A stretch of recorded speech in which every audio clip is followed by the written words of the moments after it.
Welcome to the Dad's Nerdy Ambitions podcast. I'm your host, DPU, and I get to welcome back a very good friend of mine. I get to welcome my good friend Joey from Grymm Studios onto the show today. Dude, you have been up to so many different things, and I love the fact that we're going to get into it. Those of you out here in the New England area, you may not know the name Grymm Studios, but you have definitely seen some of the stuff he has done. These guys have been doing so many amazing things around here in the area. You guys are located out in Hartford. You recently did, you do this amazing art show called Finding Art Through Trauma, Behind the Mask. These are exhibits that you have been focusing on with like mental health and showcasing the multiple artists out there and supporting nonprofits. You did the Gothic Romance Masquerade over what was it, held at the Wadsworth Mansion back in Yep. 24 of last year. Yep. And you've got this almost 10-foot tall. It's what is it, like 9.5, almost 10 feet tall, Yep. giant jungle rock golem. You Mhm. made animatronics. You guys do so much stuff, and I love it. And just kind of like delving into a little bit of it. I could pitch it here, talking about what you guys do, but I think you know you better than I know you. So, sir, what is Grymm Studio? So Grymm Studios has evolved over a 15-year period from doing Hmm. a lot of steampunk for many, many years and books and gallery shows and um, lots of stuff all around the world. And then because of my background in doing theme park design and attractions, I shifted Grymm Studios into immersive entertainment. So basically, what we do now is it's kind of a 50-50. It's the immersive events, and then it is fabrication. So, and consulting and design and things like that. But the immersive events part of it was very exciting for me because I'm all about storytelling. I'm all about the little details. And what we do that's a little bit different from most event places is we get hired on and we give an event that is like a mini Disney Universal attraction that comes to you for like a 3-4 hour period. There's actors, there's sound effects, there's lighting, there's everything that makes an immersive event like from the moment you buy your ticket to the time you walk out the door, you are in the world of what we are creating. And we've put together about 25 different packages that people can hire us for. And we've done a few here and there. We've done offshoots of those stories. So the Edgar Allan Poe masquerade that we did Yes. at the Wadsworth was with our good friend Campbell Harmon, who is like the Edgar Allan Poe performer here in the East Coast and has traveled around the world. He is wonderful. So we were like, oh, I have access to him from my days back in designing and being the art director for the Curioporium, and I wanted to bring him on board so that we could use his brilliance again. And this time we did it. We do everything um, by a specific type of improv through the performers that I teach. That's called the Grymm method. And it's something that I've been teaching for years and evolving into kind of using my own autistic masking Mhm.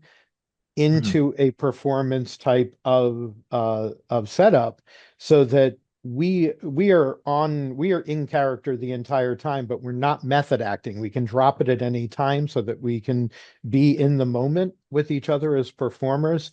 And so I would do that for many years as a performer, and I just wanted to kind of bring more and more different types of performers, improv, theater, comedy, and bring it all into one place so that we are doing events that we're not fully serious about it. Like everything Mhm. has comedy to it, but these characters that we build and this world building that we do is unique to what Grymm Studios does. So that when you step in the door, and you're never going to get the same commentary twice from anybody. You can find that like at Ren fairs and stuff. Obviously, it's like some of our performers work in Ren fairs, and once somebody comes by and you interact with them and they move on, you can use that same joke again. It doesn't work within a like 3 to 4 hour intimate setting. So that character can answer any question and be unique in the moment, every moment of the evening. And that's what I like to put together. So when you walk away, it's like sound effects, music, the performance, the lighting, everything is theatrical, but you are also part of the story because the audience doesn't have a script. Neither can these characters. They have to just know what's going on at the moment. There are beats that we go through to tell the story arc that we're telling. So in the event of like the Adventurers Club that we do, which is definitely a nod to Disney's Adventurers Club, that's what the 10-foot golem is for. So we performed at the Thames Club last September. We put together this whole show where it was, 1940s. You stepped into a 1940s VIP club of adventurers. Everybody has their own part in it, and they had stolen this very dangerous statue that then comes to life because the curse has been implemented, and the people that are at the event have to find these magical stones and return them to the golem before it destroys the club. And so and then there's singers going on and fortune tellers and all sorts of things. So we really like give people lots of different things that they can go and see. And no show is the same. Like it is tailored to the venue that we go to. So our first one with the masquerade versus when we were just at the Arts Alliance of Stratford and we did the Edgar Allan Poe soiree, where we had characters from his world, both real and from his stories, and made this entire evening up of comedy and entertainment and music, live music. And so it's just a lot of fun. It's always a great time to see what these performers come up with, how they interact with the guests, and how they can just, we need escapism, as you know. And what Mhm. better way to like do that than to pull these people into a story and show them, there's a whole different world here and the adventure just continues. So we have lots going on coming up too, but very proud of the packets that we put together and how we can tailor them to our venues and clients. Dude, I love everything you guys do. And you and I have been friends for a while. I've gotten to see some of the stuff. I've gotten to see a little bit of bits here and there of like some of your projects you've been working on, some of your art that you've been working on. Mhm. And I love the uniqueness you bring to it. And kind of describing your style from my perspective, anyways, you almost have that kind of like when you go to a murder mystery. There is a whole setup there. There are actors that you're interacting with, and you are not only watching a show, but you're getting to engage in the show. And that is on the same kind of level to me that you're providing not only a watch perspective entertainment, but also you're having engaging and you're getting interacting. So it's almost like feeding that like, hey, I get rewarded for beating a game sort of like little bug in the back of my head. Like it's one of those things I really enjoy. And then you come up with these very amazing, like just unique looking ideas, and you have an impeccable team. I've gotten to see Thank a you. lot of their art, and I'd like chef's kiss to every single one of them, legitimately. Thank you. Um, so my question, and I guess a lot of people will want to know is, how is the sausage made? Where, like, how is the process? Do you go? Do you because no matter what you do, and I can't emphasize this enough to our listeners and our viewers, is you put a copious amount of a story into every little thing you've done. There's not one project that I've seen, from like the creepy looking little fairies that you made out of hot glue and Hmm. pixies and just monsters, to the golem, and Hmm. your latest project with Lake Compounce, which we'll get into. Like, you make this very in-depth story into everything you do. So what is the process that you go through? Do you just wake up in the middle of the night and have a nightmare and just like, I'm going to write this down? Or is it just you see a Yeah, teacup? it's, inspiration can come from anywhere, anything at any time. And I've always been someone who like keeps a sketch pad with me, keeps a notebook, and just jots down ideas, knowing that at some point this is going to be useful. My creative madness is just like, from, not to go back to the curatorium again, but when I designed all of that machine that was there, the seance machine, came from drawings from when I was 9 years old, in a conversation I had, with my Wow. sister, of like, if you had to build a machine that could allow you to talk to the dead, and make Yeah. it really creative. How would you do it? And so it's based on scientific method, based on whimsy, it's based on folklore. There's so many pieces to it. I love history, right? So any Mhm. of the machines, like even in the steampunk realm that I've ever built through the guise of Dr. Grymm, who most people knew me as before I started using my real name for things, are pieces of history. So and they tether me to other creative people, which is great. I mean, Campbell Harmon, who plays Poe in my shows and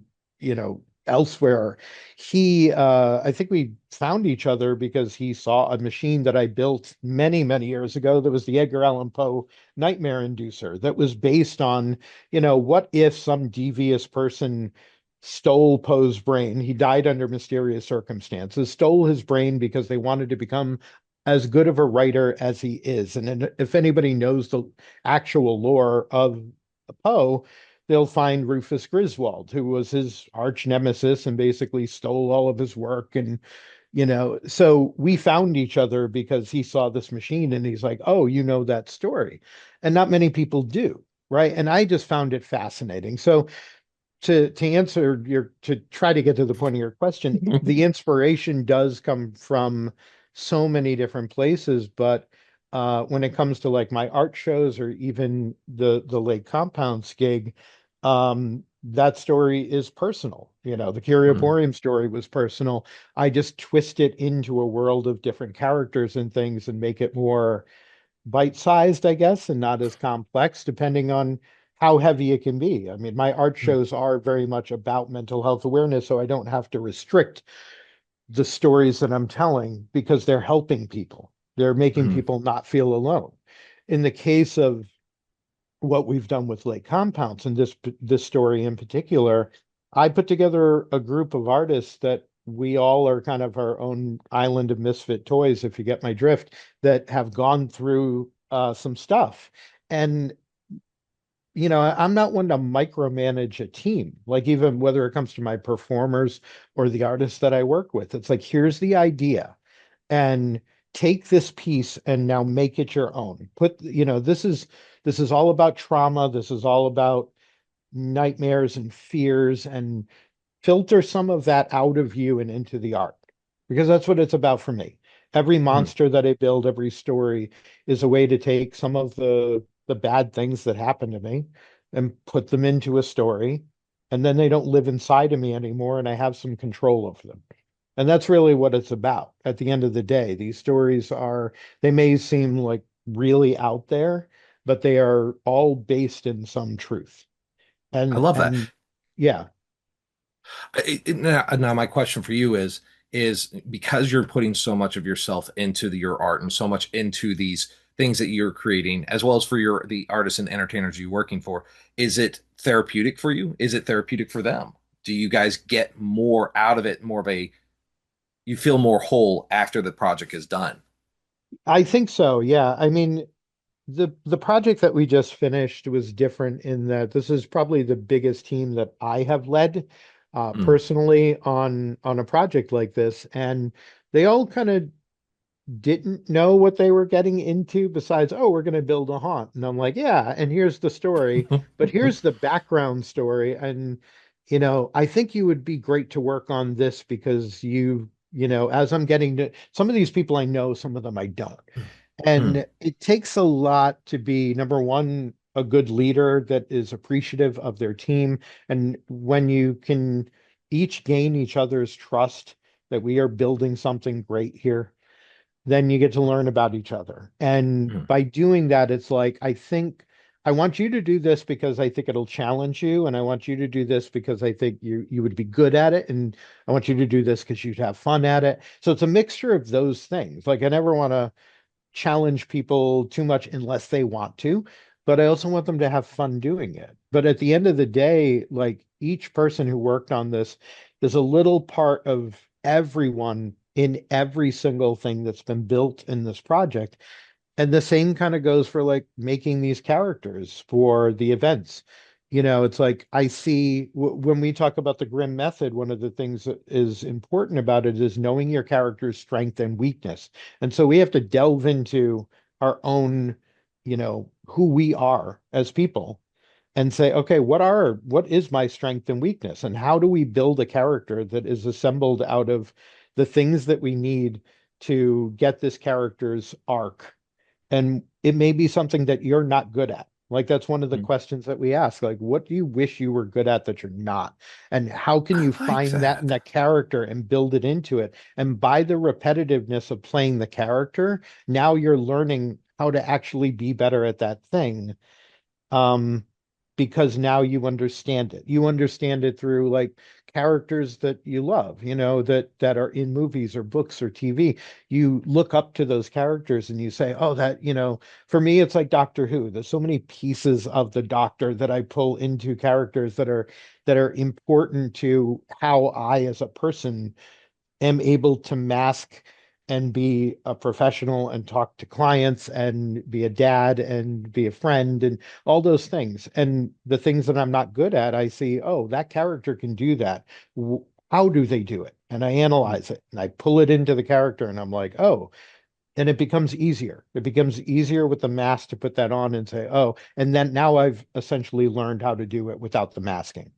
And that's how the character gets, all of these characters get built, because it is so important to understand both of those things, your strength and your weakness. And that's whether you're an artist or whether you're an accountant, or doesn't matter what it is. I think if you're aware of it and you acknowledge it and you make space for it, that's where you start to tackle some of these traumas and things that you've gone through that hold you back, and fear and things like that. So everything has a little bit of therapy in it. And it's not that I consider myself like art therapist or anything like that. I want people to be able to channel those things that make them into the things that they make, because that's what makes it unique. And that's what makes my shows unique. It's what makes this haunt unique. Anything that I build, you will go there, you will see the tiniest details. And I think that's the right people get. They come back and they look at those details and they ask questions and they become curious. And that's what I love about good storytelling, like, I love period. that. I love that. Uh, Kind of sidetracking a little bit. Mhm. I want to talk about like now. I don't know. You're not originally. Are you originally from Rhode Island, or did you spend a lot of time in Rhode Island? No, I began my journey in Rhode Island, and then I went to Uh, California, and then I came uh, back to Rhode Island, ended up in Connecticut. okay, so you're very well traveled. Needless to say, um, Mhm. New England itself is just like a plethora of nightmare fuel and all sorts of types of different inspirations, from the paranormal to the Rhode Island, which is where I'm kind of going at, is like H.P. Lovecraft, the Lovecraftian eldritch horrors. Um, you know, did that help inspire, and did you utilize that to create, or was there a specific artist that, like, say Tim Burton, that like helped pique your interest in your style I when it came to creating stuff? that's a really good question. Actually, H.P. Lovecraft, I did not catch up to. I wasn't a fan of his. I was a fan of what was created from his lore. Like I I'm like much that. I I'm a get that. I much get bigger that. fan of Yeah, that world that was created. get that. But that was much later in life. Honestly, like my initial inspiration, if I had to think back, besides, like, I did go into animation, which is what led me to theme park. So, but Jim Henson, like the Dark Crystal, to this day is the thing that got me into building with the amount of detail and storytelling, that I was like, when I saw how it was made, not just the movie, but how it was made, I would look up anything I could about that. And I love the Muppet Show. I grew up on it, and Mm, Sesame Street and everything else, but there was something about the Dark Crystal that I was like, this is so much, so bizarre. And I just fell in love with it. And it became, I think that's what attracted me to certain directors and things like that. And even though Tim Burton is an alumni of the college that I went to, and he was there often. I think, if I really had to put a pin in a storyteller, mm. it would be Guillermo del Toro, because the way that he Yes. tells his stories and the way that he is, very similar to Tim Burton. Like Tim Burton is constantly telling the same story in a different way, right? The Mm. misunderstood, kind of creepy looking goth guy. Um, who has beauty in his heart and is misunderstood by the community and, finds something beautiful and chaos erupts because he doesn't know how to do it correctly and then finds love. That is the Tim Burton thing, right? And so Mm.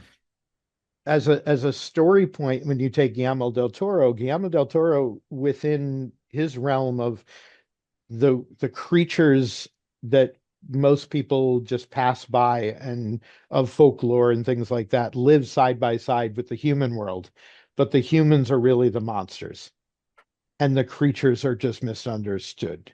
And there's something to that realm that he keeps building, whether it be in video games or movies or anything else. Like I love the detail in his stories, and I go back to, even you go to what, Blade 2, you go to Hellboy and Hellboy 2, like the amount of detail that are in those stories that really he pays attention to the storytelling. And I, I fall in love I with it every time. I love his style. I absolutely agree with you 100%.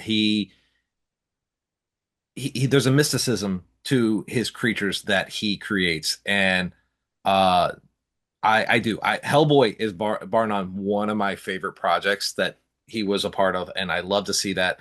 What was it, Pan's Labyrinth was Yep, another one that was just the creatures, just absolutely it's flawless and amazing. just so unique. It's so unique. I am excited to see what his daughter does too, because she's Yes. taken up the mantle too, and Yeah. I'm excited for that. I love that saga.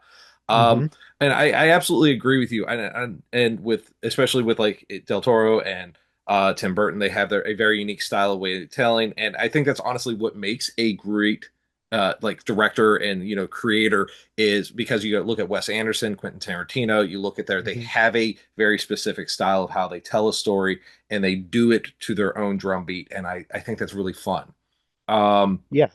And I mean, I even looking at modern, like I'm very much like I followed the Marvel universe up to a certain point, and now I'm like so excited about what James Gunn is doing with the DCU. yes. His writing and his storytelling within Suicide Squad to Peacemaker to Creature Commandos, like he really is paying attention to not only what the fans want or not, whatever, it doesn't really Mm, matter. But I mean, feeling this new Superman, like feeling nostalgia, but a new feeling of it, of kindness and good. Like he's paying attention to what is going on, like what the temperature is in the world, but still getting to have fun with it and tell these mm, stories that are very detail oriented, pulls from the comic books just enough, adds some new stuff to it, and I feel like we're getting, this new renaissance. I never thought I would say, oh, DC is finally making good movies or anything like that because Marvel had taken over, but I feel the shift in like these are the stories because these stories are essentially again about grief and trauma. And mm. that's what I think everyone can relate to. And I same with Del Toro. Like his stories come from his childhood trauma. It is no, shock to me that the stories that I think we fall in love with, we relate to because, we're all kind of broken in a way. And I so love when that. when you really look at it, like those are the stories that stick. And then when you add into it the beautiful artwork and the art direction and the lighting and everything else, like, what's not to love? So you're telling me you think the human condition is like the supplemental point for any successful story? I believe so. I agree with that. I totally agree Yeah, with that yeah, 100%. yeah. I like that. Um, I will ask you this question as a side note. Do you, Mhm. because I was absolutely going to believe we have been very blessed, very spoiled in my mind, nerd culture wise, with like, my kids have never not known a superhero, like year there's not a superhero movie. And eventually I legitimately going to be realistic here. Deadpool and Wolverine was probably the last one that I saw in theaters and Mhm. probably the only one I saw for a long time. Uh, do you think superhero movies, because of James Gunn and the DC universe, do you think they're finally it's getting its second wind, or do you think this is its last leg? No, with I don't him. think there will ever be a last leg. I think as long as someone is trying to tell a good story and understands the character, Mm, because that's the thing, like I, I will sit there and doom scroll and see the fight between the Snyderverse and what James Gunn is doing. And it's no different than, the Star Wars universe and the arguments there.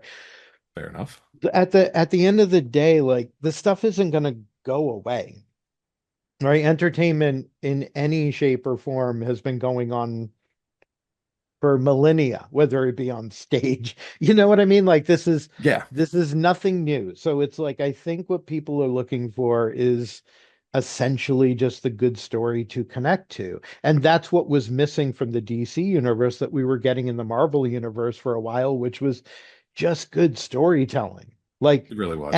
entertain us. It's like I'm not a huge fan of Chris Pratt, but I love Guardians of the Galaxy because it's fun. It doesn't say take itself too serious. And that's what was great about what Marvel was doing. And then James Gunn got kicked out of there, went over to DC and brought his magic of, oh yeah, I'm gonna have fun with this because it's a comic book. So why are Mm, we taking this so serious? And let's look at like what these characters mean, like what they've meant. Superman has been around for a long time. He's like one of our original superheroes.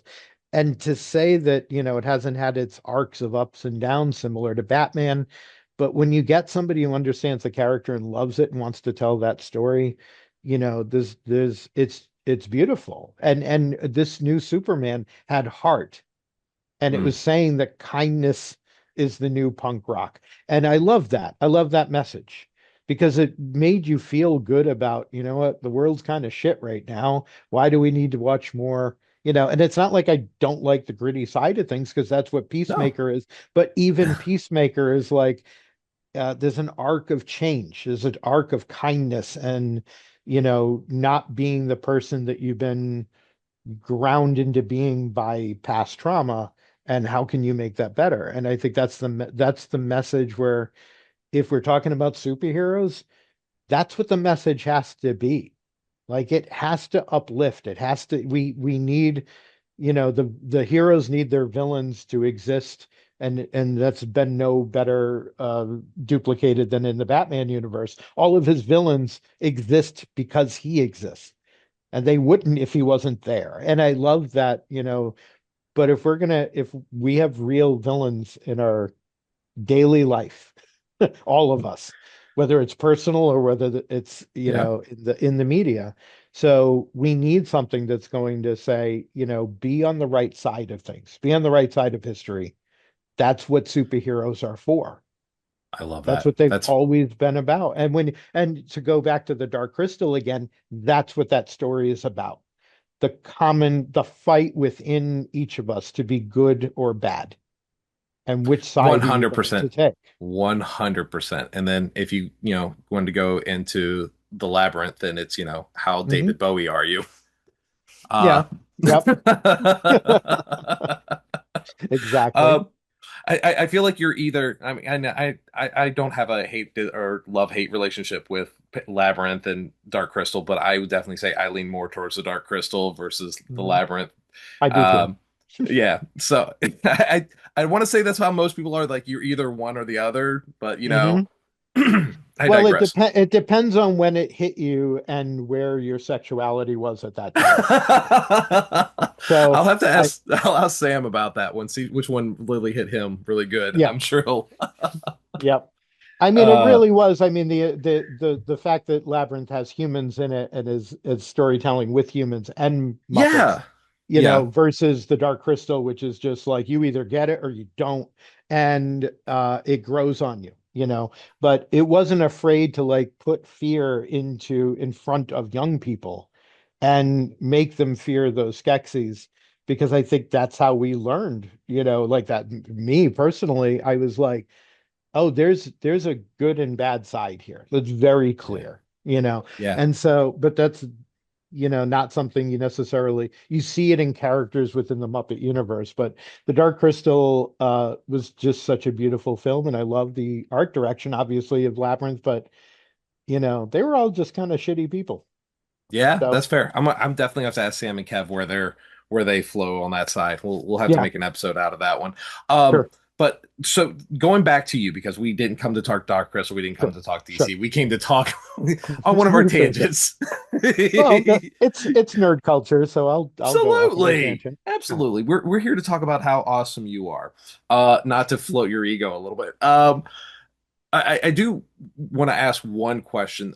Going from doing like because you do so many different types of projects, and last year you were very heavy into the projects, and going from the masquerade to doing this jungle rock a golem, which was Hmm. such an impressive thing to create. It was such a very complicated Hmm. looking thing. There was a lot to it. Was it a difficult transition to like alter your artistic creativity, or was it, what was that like for you? I mean, I always like to challenge myself with each creature Mhm. that I build. So being, I was a big part of the haunt world for a good 10 years up in Sleepy Hollow with the Horseman's Hollow and building creatures and set design and stuff for that. But creature wise, again, I like telling stories with creatures. I like adding a lot of detail and I like all right, what how can I push this one a little bit further? So the harvester was one of those creatures, the pumpkins Mhm. scarecrow looking steampunk thing. He was one of my favorites for a long time, and he was definitely a technical challenge. It was something, each one of these creatures I built by myself, not excluding Lake Compounce, but like for my own business and for my own pleasure of building monsters. The rock golem was something I had designed many years ago in many different iterations. And I was like, if I were going to build something that's like one puppeteer, 9.5 feet tall, with as much tech and comfort in it while looking completely organic from the outside, how would you do it? And Mhm. also, because for me, it's like, it's not only the how it looks, it's the functionality of it. And Mhm. I knew with this one, I wasn't going to be inside of it. So I can be kind of a masochist. And so if I build something and it's like, I'll make it as comfortable as I need to, but whatever. This one, I knew someone was going to be in it. So that was the challenge. It wasn't like designing the outside because I knew how that would look. It was designing how it balances, how it, it's got air inside of it. It's got, every comfort that I could make for the actor that was going to be performing in it. So, but also it's like, oh, well, it needs like, 10 hours of power. It needs fans that are going off and fans that are taking the air out. It needs a system so you can hear the handler and so they can talk to them. It's got a camera inside of it that can see upward to 60 feet in front of it. That Wow. they are looking through so they can see in night vision inside of it. There were so many different things to take into consideration. So it's got like this little, like, HUD thing going on inside of it with all the power and the switches and everything else. So it's very Tony Stark on the I inside, was about to and say it's Iron Man like hardcore yeah. over here, huh? But it's just a big rock on the outside. But even that was like it was a challenge because one day my friend Kyle, who from Decimated Designs, we share a space. He owns a studio in New Britain, and lovely person. He was, he brought me in on some projects and is like, yeah, you can build here whenever you want. So we've built a very good friendship and working relationship over the years. And he had the space for me to build a 10-foot golem. So I just went at it. But he showed me one day, he's like, did you know you could sculpt with Loctite? And I was like, no. And he showed me one video and I'm like, oh, cool. And then I just went and bought a bunch of Loctite and started, learned how to do it. And then he came back and he's like, "Wow, you learned that pretty quick." I'm like, "Yeah, that's what I do." So, the whole exterior of it, like we worked on that together too. So he like provided the like I made a little sculpture of it and then he took that and put it into SketchUp and made a 3D model of it and then Mhm. exploded that out so we could make a pattern to cut it out of L200 and and then I just kind of went to work on like, how do we balance this thing off and do all these things? So it's really just, I love the challenge. I love the new, like how to work with new products and mediums and things like that. And I'm not afraid to because I just want to evolve. You Mm, know, the whole point of that creature, keep in mind for the Adventurers Club is that it's standing there for 10 minutes just completely still as it is explained, like that they brought it from the jungle and they weren't supposed to. So the guests just know that it's a statue. And mm. then they say a certain word, it wakes up the curse, and the eyes light up and it stands upright and breaks out of its form, and now it's alive. And it was like, that's a wow factor. That's not something you're going to see typically at any other event. And now it's like, oh, okay. So someone's handling it and it's like, it could be evil, but it's just kind of a big dumb rock and it's taking selfies with people. Whatever. We're just having fun. But the fact of the matter is like, that is something that people are like, wow, that's really impressive. And, it probably took about 2, 3 months to build, which is for that, not too bad. But considering that it took 3 months to build all of the attraction that we did at Lake Compounce. But yeah, I really enjoy then building like that's world building too, right? All of the Mm. markings on it and the stones have to have their special markings. And so it was really just um this urge to evolve. My art, no matter what it is, I have to keep building bigger, better, which I guess is also a Tony Stark thing, but not as dangerous. So Fair. there you go. Yeah. You constantly are challenging yourself. Do you ever feel like you may have overreached a little bit? Do you falter and go, you know what? Maybe I can't do that really cool thing that I want to do. What I what I have learned to do is ask for help. It's Okay. one of the hardest things that I've had to learn. Mm, Any good, any I'm nothing without the team that I build. mm, And so for me, it's like when I knew I needed to make Grymm Studios bigger and I need to do these events, I questioned myself of, am I doing this because I'm good at it or because I like to do it? And so I constantly am asking those questions with what I'm building or doing, no matter the project. And if the depending on what the answer is, because it could fall into both categories or just one or the other. mm, So in looking at it that way, it's like, well, do I still enjoy doing this? No, but there's other people who are really good at it. So get them to want to be part of it and do it, and then we work together. And that's how I've been able to build a team. And I have I went from being just me doing all of this to having my creative director, Sean Murray, on board, and is Claudia Isabel, who's our writer. And we have a whole host of performers.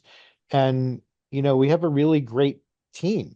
And that team now we can switch back and forth between working with Decimated Designs and Kyle or coming on board to do a Grymm Studios project. You're not going to evolve past it unless you like you're going to reach a point where you're going to burn out. Yes. mm. And the way to not do that is to ask for help and find the right people who are like, oh, yeah, I want to build this weird shit too.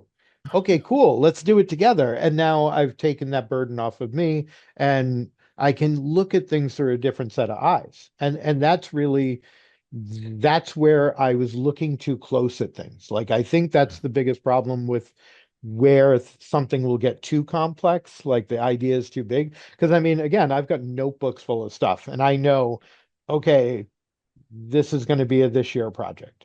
Mm. I'm not ready for this one yet.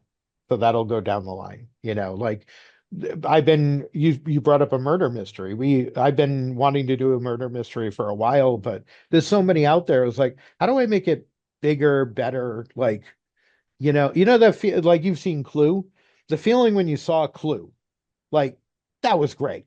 And now we see things like that on Netflix with like Glass Onion and stuff like that. The lines of the Love Glass stories and Onion. everything. And I was like, I love that. But if you're going to do it to a modern audience and do it as like murder mysteries, like there's some really great ones out there. There's also some, and I don't want to ever be meh. Like you can get basic or extra. So I'm always striving for extra. And so I came up with a concept that is just so weird that it just might work. And so, that's something that we're going to tackle coming into the new year, is to pitch this murder mystery that's called The Dead and Breakfast Club. And it mixes two different time periods. It mixes Lovecraftian elder gods. It mixes, kind of the Scooby-Doo feel to it with Saturday Detention. And you've got actors that are not talking to each other because they're not from the same time period. And the guests also cannot talk because they are ghosts too. So they are like, okay, well, we have to relay our information somehow. So how do we do it? And so it's very much like I want to reinvent the wheel just enough to make it entertaining, but not sinking myself.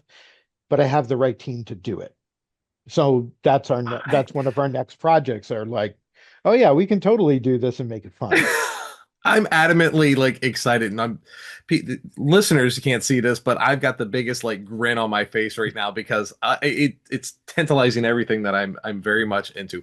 I love personally, I do murder mysteries for my family and friends and Hmm. everything, and we have fun, and I do puzzles and like make Hmm. more. So I love and super looking forward to that, and cool. So kind of transitioning into Lake Compounce, because Yes. this is a really really really cool thing that you are doing. Those of you in the New England area know Lake Compounce is America's first theme park. It is old as all out. It has been around forever. It is absolutely amazing, and they have, you know, always do something fun. You have now taken on a haunt, if you will, Hmm. a at Lake Compounce, called Project Nightmare, Yes. and I am absolutely excited about this. Without spoiling it, can you kind of give a little description of what it is and kind of what people can expect? I can. Yeah. So basically this is a huge partnership with Decimated Designs and Kyle. So Mm, Kyle has been doing haunts for a long time as well. Between running them to, managing them to designing them. Uh, he's just he loves it, and mm, he's got a passion for nerdiness and storytelling just like I do. So we get along really well. And he went to them and pitched, hey, could we take over and improve what you have? Because ever since the Haunted Graveyard left, they haven't really had that same, flair for pizzazz. what to do. And so we definitely were like, oh, we can make this better. And then we ended up, they asked us to pitch a story, to pitch a new haunt. And Mm, so, Kyle turned to me and was like, you got anything? And I'm like, yes, I do. I have lots of things. So, went away, came in the next day, and I was like, I've got this. And he was like, wow, I've never heard anything like that before. I'm like, I know, right? And then he pitched that same line to them, and they were like, wow, we haven't heard of anything like that before. Let's explore that. So we did a pitch book for Project Nightmare, which at the time was called The Sleep Keeper, mm. and had 5 days to put together a 60-page um, production book with our team, and we did it. We pitched it to them. They loved it, and they bought it. So essentially, Project Nightmare is based on a sleep study program that is being run by a gentleman named E. Armitage, who is a leading scientist in sleep research. Um, Not probably on the up and up, but this the Sleep Keeper Research Facility, um, which their tagline is "Illuminating Dreams, Rest Assured." You basically everyone there is a test subject that is going into this facility. And what Sleep Keepers has done is they have found a way using experimental AI and a bunch of other fun science tricks to build to extract nightmares from a specific patient that they call patient zero, who has had chronic nightmares of the worst kind from childhood. And they're using him as a test subject to literally build a 4D representation of the nightmare realm of what he is viewing in his head. And then they are sending people into it to do tests on what they see and how they feel in what seems like not your normal sleep study. They are actually measuring your fear to do something devious on the other side that this guy has been planning, having to do with a ancient elder god that they are looking to pull through from the other side. I love that. So it is not your typical haunt. It is very much an immersive psychological Mhm. story in that there's comedy to it. Like again, I've gotten when I put together this team, I put together like a little cheat sheet of like this is the inspiration we're taking from the video game Little Nightmares. We're taking from Dead Space. Like I wanted to like instead of looking at horror movies, I was like, let's go into video games I and love look at that. it from that point of view of your first person playable game and everything down to like what you're hearing, how you're hearing it, playing with the darkness and how these creatures, which we call the ick, which are shadow people, exist within this realm, but also how they interact with the people. Because that's the other thing is like, we're not, it's not your typical like jump out and scare. There are some that do it, but mostly they are not. They're just as curious about you as you are of them. But they also, the movement of them, like playing Silent Hill, the creatures that are in Silent Hill and how they move, and they're very unnerving. And so Yeah. I worked with the actors and the look of these creatures. Every every costume in it, every creature is everything is handmade, first of all. But every creature is completely different. Every character is different. Like you will not see the same thing twice within that haunt. And those creatures were very important to be able to tell the story um, of what is unnerving. Like, what are you afraid of? Like, what is it in the dark that you are afraid of? It's not the dark, it's something that's in it. And that's what the story is trying to pull into our reality. I see. I love that. And again, you're doing the thing that you always do, and I think it's awesome. Is you're adding a story because I'm not going to lie. With when I go to most haunts, I am a haunt fiend.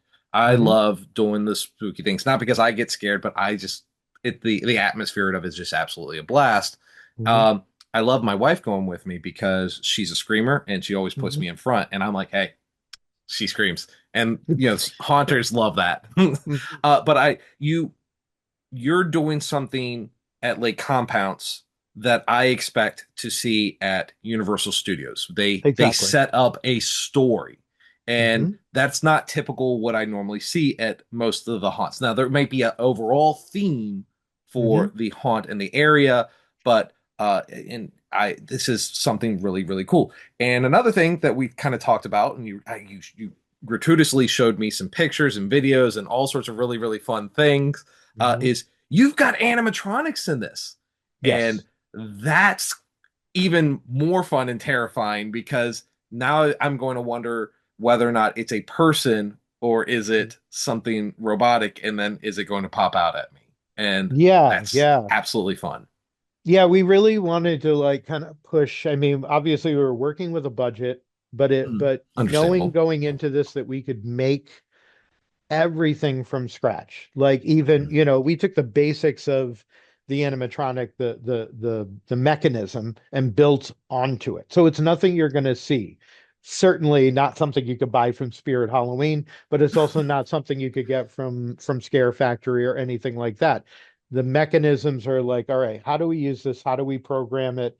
All of the lighting was done by Aidan Finnegan out of New York, and he came on board and worked with us to like really like punch things up and Mhm. we our team we had a team of about God, I want to say like 20 people all together Mhm. that helped to put this together, and we had a relatively short time to do it, so keep that in mind too. Is like 3 months to build, while the other four haunts that are at Lake Compounce were revamped. We were working on the fifth haunt, and then we had 10 days to install that entire haunt, and it's over in the water park. It's, so it's like they had to wait for the water park to shut down. And the next day we dropped everything in there and started building. So, and that's all, like Kyle and his team, like we had, SEAL team A and B, and they were, they're putting up the walls and they're running this has been months of planning for Kyle of making sure everything was up to code, everything, like he's big on safety, fire safety. We knew Mhm. they were going to go through this with a fine-tooth comb. So there's all of that too. And then he trusted me and my team to do the creative stuff while they were over here not only fixing up those four haunts but prepping for this Mhm. huge endeavor of just 10 days of install. And those were long, long days for the team, including myself, but we did it, and the first night that it opened, the screams that were coming from it and the positive feedback from Lake Compounce, from uh Palace Entertainment, who hired us, it's not anything they've seen before. And so guests that are going there, I think the people who long for the haunted graveyard and miss the nostalgia of it, I don't think they're not gonna get that, but they're gonna get something new.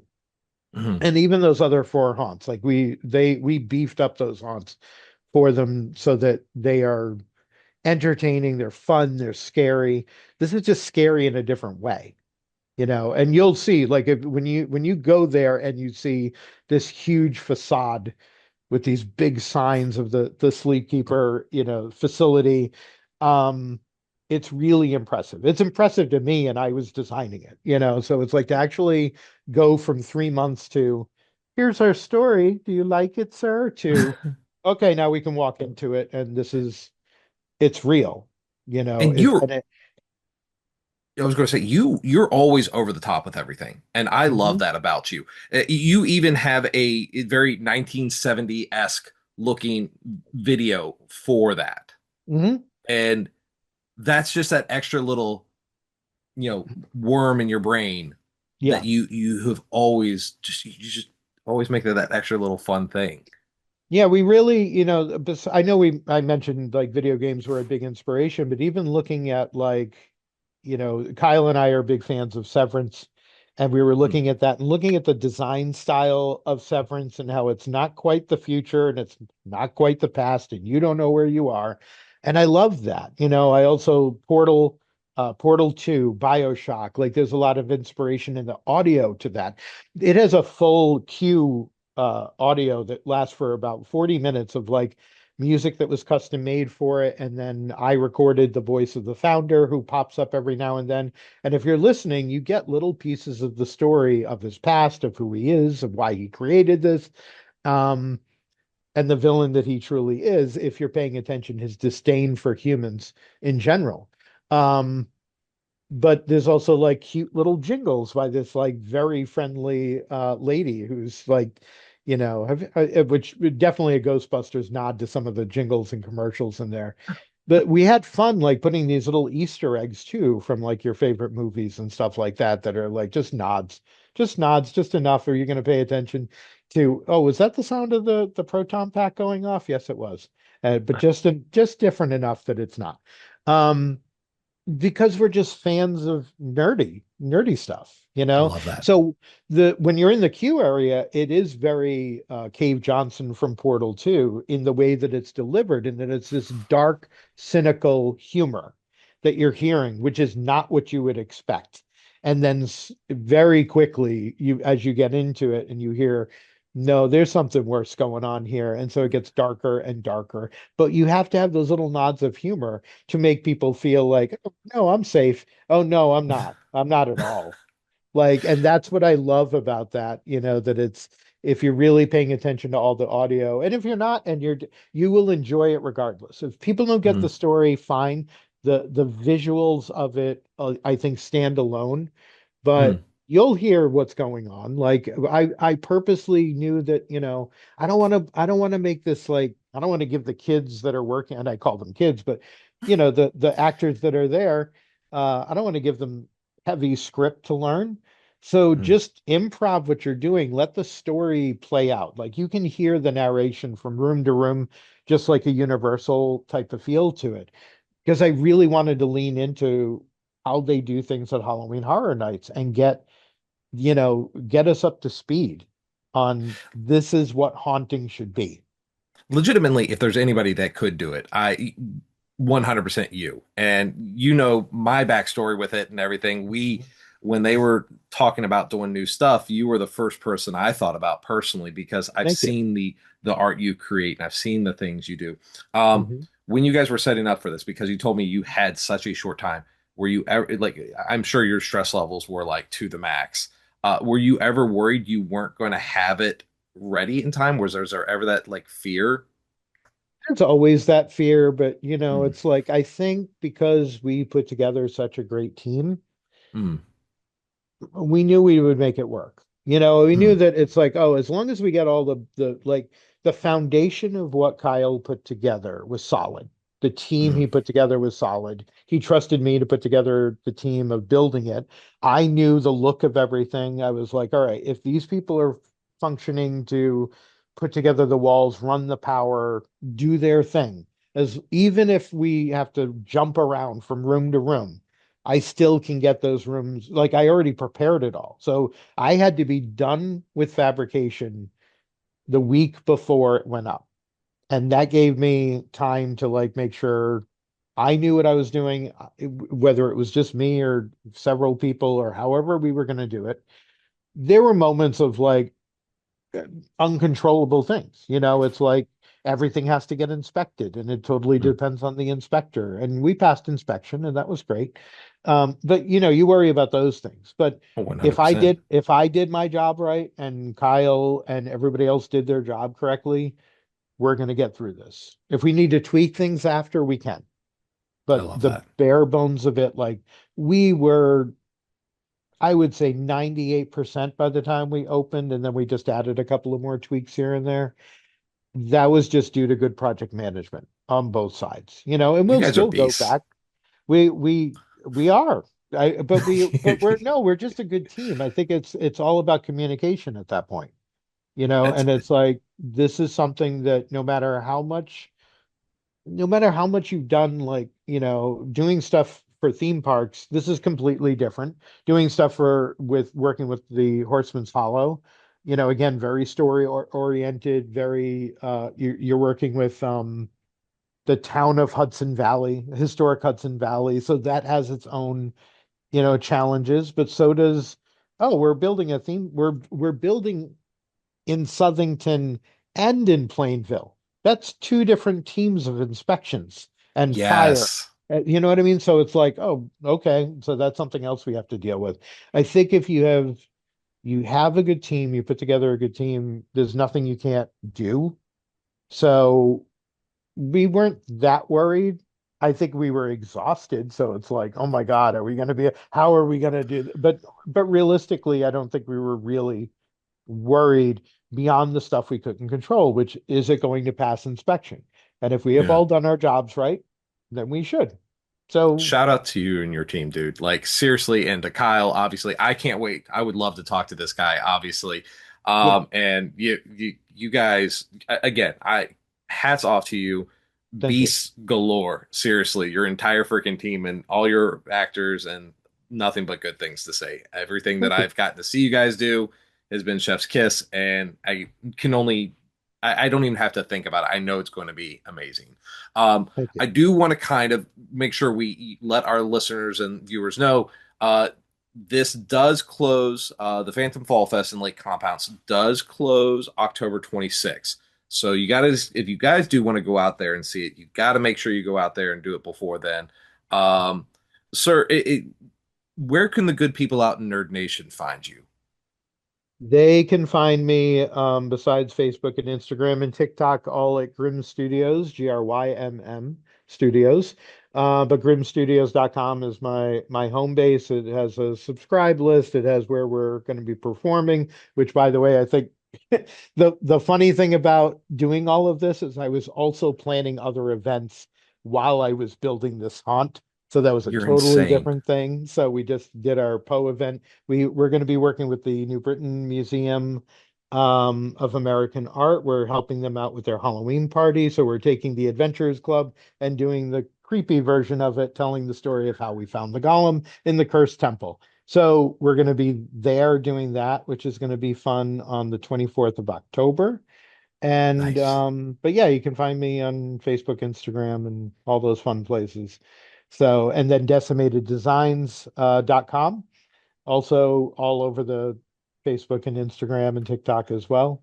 So yeah, We'll definitely that's give them a where we shout are. out, and we'll make sure you put everybody in our links, dude. Sir, seriously, Joey from Grymm Studios, thank you so much for being on the show. You were always a pleasure, and it's always so much fun. And I cannot wait to see what future projects you have going on for 26. Seriously, everything you do is amazing. Guys, go out there, go check them out, go check out Lake Compounce, go to these events, and I cannot wait for your murder mystery personally. So let's go ahead and let's wrap this up on our side. As always, please like and subscribe and follow us wherever you're listening to podcasts. And if you are listening to us on Apple and Spotify, please remember to rate and review. We love them, we crave them, we need them. We're also on Instagram and Facebook, so please remember to follow us at DNA Pod or on our webpage, www.nerddnapod.com. I'm your host, Steve Pugh. Thank you guys so much for listening. Thank you so much for Joey for being on the show. Ladies and gentlemen, happy Halloween and happy haunts. Thank you and good night.